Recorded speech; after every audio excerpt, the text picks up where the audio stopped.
Good afternoon everybody and a very warm welcome to Mildenhall, and today we have an update on the Hornby Class 50 TTS Decoder Part 2.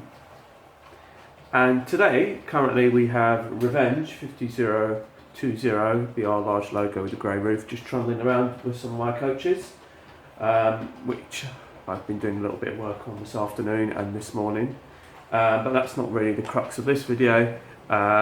Basically the crux of this video is to give you an update on this, and that is because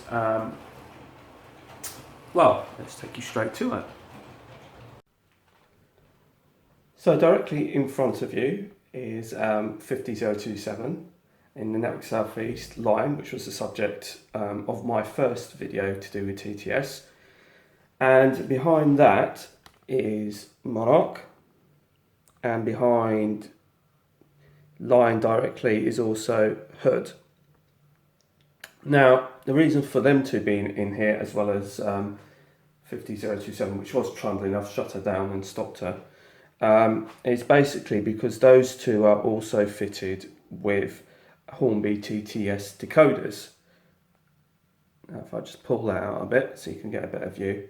Now the thing being is that Lion and Hood are both older 50s, and Monarch at the back is one of the recent releases by Kernos. Now the thing being, I also put a chip onto D400, which is also one of the newer 50s, and when I say newer 50s, I mean they've got the new motherboards on them, PCB boards on them, and they seem to run with no adjustments required at all. However, as you well know, that running line was pretty problematic. It was very jerky and it just really wasn't happy.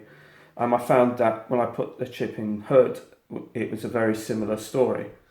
Now what I've done to get around this is I have been playing about the settings, and one of the settings that I came across, which is in the Class 50 pamphlet that you get with the decoder, is if you go to CV table 1 and it says number 5 on it, if you look down, if you look for, as you can see, there's a CV that says CV150, and currently it's set to 0, and you have a choice of 0 or 1, and that changes the motor algorithm apparently.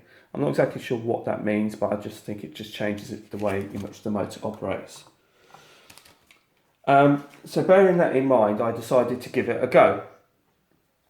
So I changed the CV from 0 to 1, and it basically completely changed the way that the 50 operates.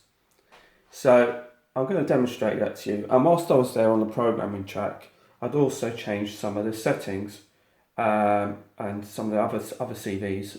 One was to do with the volume of the primer, and you can get that from, because somebody suggested you could change the volume to make it louder or lower. So I changed it it goes from 0 to 8, and 0 is mute and 8 is loud. And I changed that to 1, so I'll show you that in a minute.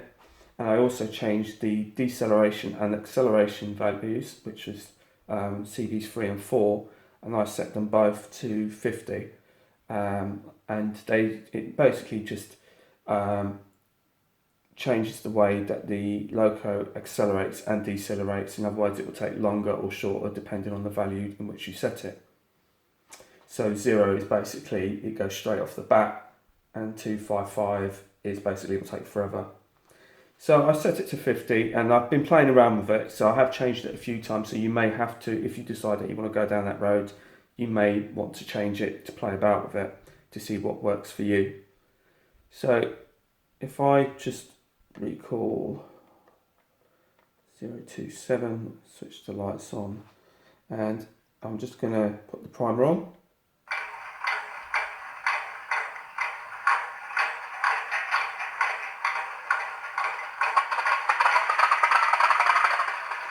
Now the primer was on, which is the first bit. That was on at its lowest setting. I still find that to be quite loud, to be honest. But I just thought I'd show you. So It's currently on speed step 128, and I'm going to put it, just to show you, just up to 2.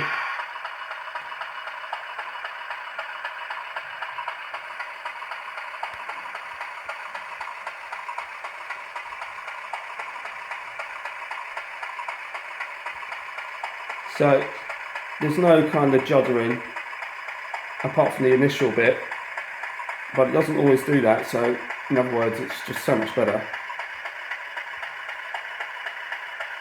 So just crank it up a bit.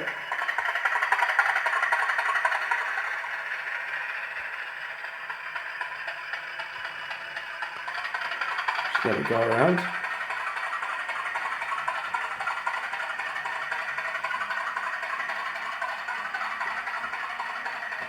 I've just been playing around with also the positioning of the warehouses, so I'm not sure how I'm going to do that, but just trying to just play around with a few ideas as it comes around.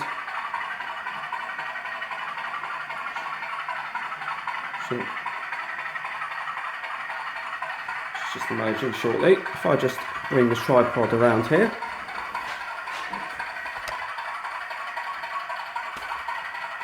Spin her around and should be coming, there she is.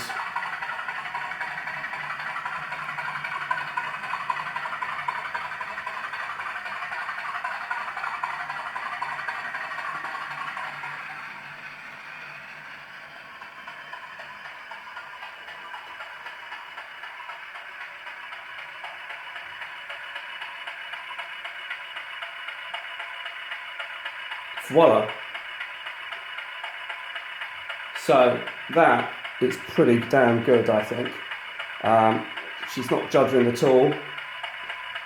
Like I said, I had the same issue with 50031, but basically it tends to be the older 50s that you may have issues with. And just see if you feel brave enough. Obviously, I was a bit unsure of it, because obviously I don't want to damage the sound file or anything like that. So, but it seems to have worked. So if we just give her another little.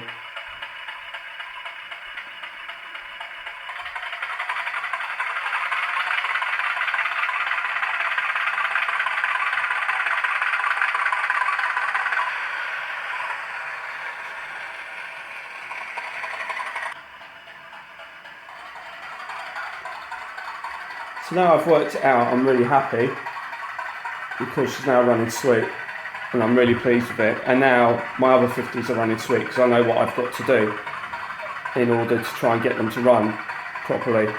But like I said, if you do have a class 50 and you do have some of these issues, then I hope this video has really helped out.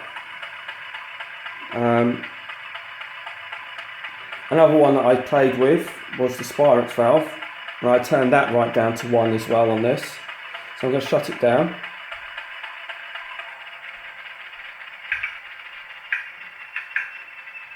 Now apparently this is its slowest setting, which is at 1.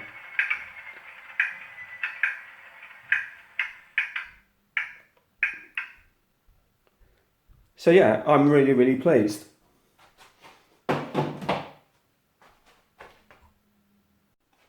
So that's about it from Mildenhall.